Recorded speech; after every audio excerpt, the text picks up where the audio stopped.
বিভিন্ন talk show ইদানিং শুনছি, অনেক দায়িত্বশীল লোক মনে করেন একটা মন্ত্রীর ওই বেটা এরকম শব্দ ইউজ করে, দায়িত্বশীল। তারপরে বিভিন্ন ভাবে হ্যারাসমেন্ট মূলক কথাবার্তা বলে। তারা কিন্তু অত্যন্ত জ্ঞানী মানুষ, গুণী মানুষ। তাদের কাছ থেকে আমরা এগুলি আশা করি না। না জানা লোকরে জানানোর কোনো ব্যবস্থা করা যাবে না, কারণ হলো সে উনি যেহেতু জানেন, ওনাকে জানানোর ব্যবস্থা করার কোনো মাস্টার পৃথিবীতে হয় না। আপনার দেখেন, আমরা আমাদের যে ম্যানিফেস্টো, এটা হলো বিএনপির ম্যানিফেস্টো। আমাদের নির্বাচনের ম্যানিফেস্টোর ১ নম্বর ধারাটা ছিল সংবিধান সংস্কার কমিশন গঠন। সংবিধান সংস্কার কমিশন গঠন। সেখানে কি করব, সবকিছু বাদ দিয়ে অনেক কথাই আছে এখানে, মানে অযৌক্তিক সংশোধনী যুক্ত করতে, যেগুলি আওয়ামী লীগ সেগুলি বাদ করব, পরিবর্তন করবো, পর্যালোচনা করবো, অনুমোদনের জন্য সবকিছু করবো। এই প্রস্তাব সহ সর্বশেষ সংশোধনীতে বাতিলকৃত গণভোট রেফারেন্ডাম ব্যবস্থা পুনরায় সংবিধানে সংযুক্ত করে জনগণের অধিকার পুনঃপ্রতিষ্ঠা করা হবে। এখন ফেরদৌস ভাই, আপনাকে মানতে হবে, এই গণভোটের জনকের নাম হইল শহীদ রাষ্ট্রপতি জিয়াউর রহমান। ৭২-এর সংবিধানে কিন্তু, এই যে ৭২-এর সংবিধানে কিন্তু গণভোট বলে কোনো শব্দ ছিল না। এই গণভোট প্রবর্তন করেছেন রাষ্ট্রপতি জিয়াউর রহমান। অনেকভাবে কথা কয় ওনার সম্বন্ধে, অনেক বক্তব্যতে, সেগুলি আর আমি মাথায় নিলাম না। শুধু আমি এটুকুই বললাম যে উনি গণভোটটা প্রবর্তন করেছেন, যেটা হাসিনা পঞ্চদশ সংশোধনের মাধ্যমে এই গণভোটটাকে বাতিল করে দিয়েছে। দেখেন ৯৩-তে, আর্টিকেলের ৯৩-তে দেখেন সংসদে সব বিল নিয়ে পর্যালোচনা হবে, করা যাবে, গণভোট নিয়ে কোনো পর্যালোচনা করা যাবে না। কারণ গণভোট মানতে মন্ত্রী, প্রধানমন্ত্রী, রাষ্ট্রপতি, সংসদ সদস্য মানতে বাধ্য। দেখেন, এটা পড়লে আমাদের সংবিধানের ৯৩ আর্টিকেলে আছে। কেউ যদি দেখার দরকার হয় দেখে নেবে। যদি তাই হয়ে থাকে, তাহলে আপনি আমাদের বক্তব্যটা কি, আপনারা বুঝা যাই না কথা বলতেছেন। আমাদের দায়িত্বটা হবে যে ১৩৩টা যে অর্ডিন্যান্স জারি করেছিল এটাকে আমাদের উপস্থাপন করা, এবং গণভোটকে সংবিধানে অন্তর্ভুক্ত করে সংসদে উত্থাপন করে এই বিলটা আমরা পাশ করে নিয়ে অন্তর্ভুক্ত করব, তারপরে আমরা গণভোটকে বাস্তবায়ন করব। আপনার যে জিনিসটা আপনার মাঝে নাই, অদৃশ্য হয়ে গেছে স্বৈরাচারের কারণে, সেটাকে তো আমাকে আগে আইনে পরিণত করতে হবে, তারপর তো আমাদের কার্যক্রম শুরু করতে হবে। এখন গণভোটের যে কার্যক্রম, সেই কার্যক্রমটা কি জুলাই সনদ দিয়ে। এখন আসেন, আপনি বলছেন একটু আগে জুলাই সনদে যে বিএনপি নোট অফ ডিসেন্ট দিচ্ছে ২-৩টা বিষয়। নোট অফ ডিসেন্টের পরে বিলে হ্যাঁ কি লিখছে, ওনারা পরিশেষে কি লিখছেন, সংস্কার কমিশন নির্বাচনের ম্যানিফেস্টোতে যদি আপনাদের নোট অফ ডিসেন্ট যে কারণে দিচ্ছেন সেটা যদি অন্তর্ভুক্ত থাকে, আপনারা যদি নির্বাচিত হন তাহলে আপনাদের নোট অফ ডিসেন্ট কার্যকর করতে পারবেন। এটা সরাসরি লেখা আছে জুলাই সনদে। পড়েন, ভালো করে পড়েন। যেটা জুলাই চার্টারে যেখানে সই করছে বিএনপি, জামাত, অন্যান্য রাজনৈতিক দল, সেখানে কিন্তু ওই বইটার মধ্যে এগুলি লেখা আছে। এটা পড়লেই কিন্তু আমরা ক্লিয়ার হয়ে যাই। কুতক্র বাজে কথা একজনকে অবিশ্বাস করার কোনো প্রয়োজনীয় আছে বলে আমি মনে করি। নোট অফ ডিসেন্ট কি করছে, থার্ড জেন্ডার এরিয়া সাহেব থার্ড জেন্ডার অন্তর্ভুক্ত করেছে জুলাই সনদে। বিএনপি এখানে নোট অফ ডিসেন্ট দিয়েছে এবং সেখানে বলছে সংবিধানে যে বিসমিল্লাহকে বাদ দেওয়া হয়েছে জুলাই সনদের চার্টারে, আমরা যদি নির্বাচিত হতে পারি, জনগণ যদি আমাদেরকে রায় দেয়, সরকার হই, আমরা বিসমিল্লাহ সংবিধানের পুনঃ স্থাপন করব। আপনারা তো ভোট দিচ্ছেন থার্ড জেন্ডারের উপরে। এখন আমি বলি, আপনারা সবাই, আমি নিজেও ভোট দিচ্ছি, আমরা সবাই কিন্তু থার্ড জেন্ডার বাস্তবায়নের জন্য ভোট দিচ্ছি।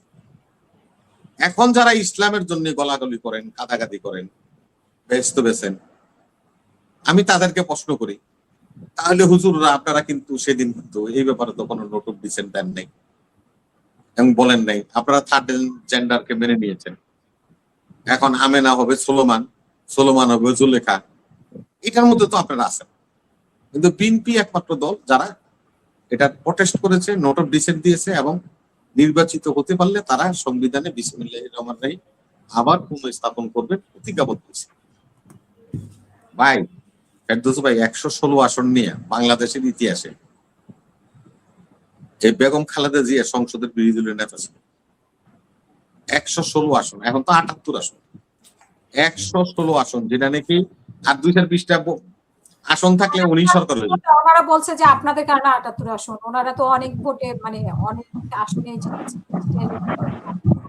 হ্যাঁ, ওইটাতে না গেলাম, ওটাতে এখন কে জিতছে কে জিতে নাই ওটাতে না কারণে আপনারা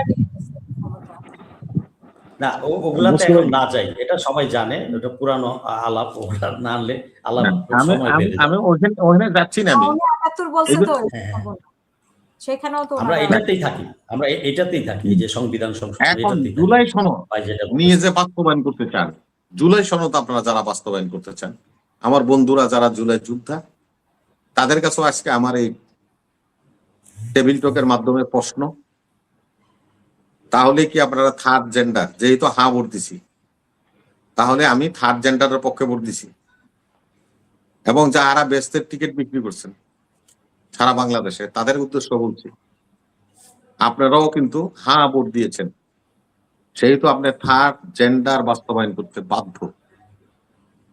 এই সংসদ থার্ড জেন্ডার বাস্তবায়ন করতেই হবে। সংবিধানে বিসমিল্লাও থাকবে না, রাষ্ট্র ধর্ম ইসলামও থাকবে না। এটা জুলাই সনদে আছে, জুলাই সনদ পুরোটা পড়ার পরে বক্তব্য রেখে মানুষদেরকে বিভ্রান্ত করবে। ওই শিলং সালাউদ্দিনের দরকার হবে না, তারেক রহমানকে নিয়ে কথা বলা লাগবে না, সরকারি দল নিয়ে বাজার কথা বলা লাগবে। আপনারা হলো এখন ফাটা বাসের ভিতরে মাথা আটকেছে, ছুটানোর কোনো কায়দা নাই, সমঝোতায় আসতেই হবে। থার্ড জেন্ডার এই দেশে বাস্তবায়ন হবে না। রাস্তায় নামবেন, আন্দোলন করে সরকার হটাবেন, বিসমিল্লার বাইরে যায় ওই মায়ের পুঁতে করে রাস্তায় দেখতে চাই।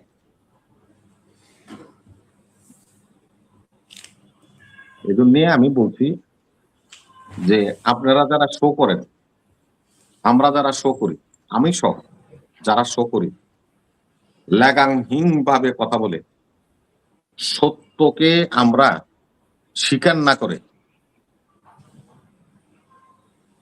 ভিন্নভাবে ব্যাখ্যা করে একটা সদ্য রাষ্ট্র আমরা হাজারো রক্তের বিনিময়ে অর্জন করেছি, অস্থিতিশীল করে রাষ্ট্রটাকে অকার্যকর রাষ্ট্রে পরিণত যেন আমরা না করি। সকলের এই শুভ বুদ্ধি উদয় হবে বলে আমি মনে করি। আমরা সংবিধান সংস্কার কমিশন করব, কমিটি হয়েছে, কমিটিতে আমরা অলরেডি কমিটি গঠন করে দিয়েছি। এনে বিরোধী দলের সদস্যরাও আছে, সরকারি দলের সদস্যরা আছে, সমন্বয়ে এই কমিটি হয়েছে। এই কমিটিতে এই 133টা অধ্যাদেশ ওখানে যাবে। গণভোট যেটা, সেটাও তো অধ্যাদেশের মাধ্যমে হয়েছে, তাই না? আমরা খালি বিতর্ক করলেই হবে না। 133টা অধ্যাদেশের মধ্যে একটা অধ্যাদেশ গণভোট, তাইলে 133টার মতো গণভোটও আছে। তাহলে 133টা অধ্যাদেশ আমাদের বিজ্ঞ পার্লামেন্ট মেম্বার যাদের দ্বারা কমিটি গঠিত হয়েছে তাদের টেবিলে যাবে, তারা চুরে চুরে বিশ্লেষণ করবে, করে এটা হাউজে আনবে, হাউজ এটা পাস করবে। এটা মত পার্থক্যের কিছু নেই। আমরা বাইরে থেকে বসে যেভাবে উস্কানিমূলক কথাবার্তা বলে সরকার এবং বিরোধী দল সবার মনে একটা সৃষ্টি করে, ধূম্রজাল সৃষ্টি করে যে কায়দায় আমরা কথা বলছি, কন্টেন্ট ক্রিয়েটার, ফেসবুক, ইউটিউবার এবং টিভি চ্যানেলগুলি এবং যারা আমরা আমন্ত্রিত অতিথি হয়ে যে সমস্ত শোতে আসি, তাদের সকলকে আমি বিনয়ের সহিত অনুরোধ করব, সত্যটাকে সত্য বলার চেষ্টা করবেন। শুনেন, সংবিধান রহিত দুইবার হয়েছে এই দেশে, একবার জিয়াউর রহমান করছে, আরেকবার ইরশাদ করছে। 111-এর যে ফখরুদ্দিন মইনুদ্দিন সরকার ছিল, তারাও কিন্তু সংবিধান স্থগিত করেনি। 24-এ যে ইন্টেরিয়াম গভর্নমেন্ট এসছে, আমাদের শ্রদ্ধেয় ইউনূস সাহেব, ওনারাও কিন্তু সংবিধান স্থগিত করে নাই। সংবিধান চলমান রেখে সংবিধানের বাইরে কথা বলা সত্যি একটা ডিফিকাল্টি। যারা আমরা বুঝি না বুঝার ভান করছে তাদেরকে আমি অনুরোধ করছি, আপনারা দয়া করে এই সমস্ত বলে জনমনে বিভ্রান্তি সৃষ্টি করবেন না। সুযোগ তো ছিল সংবিধান স্থগিত করে দিতে, তাহলে সংবিধান শেষ, আমরা একটা নতুন সংবিধান লিখে নিতাম। আমরা তো তা করিনি। বলবেন যে বিএনপি বাধা দিচ্ছে, এগুলি ফ্যাক কথাবার্তা বলবেন না। বিএনপি বাধা দিলে বিএনপির গাড়ে কয়টা মাথা? হাসিনা পলায় যেতে হয়েছে এই দেশ থেকে, বিএনপি বঙ্গোপসাগরে পড়তো জনরোষে। ওই সমস্ত কথা বলে পার পাওয়া যাবে না। ওগুলি রেখে শেষ করুন। কারো উপরে দোষারোপ করে যে এটা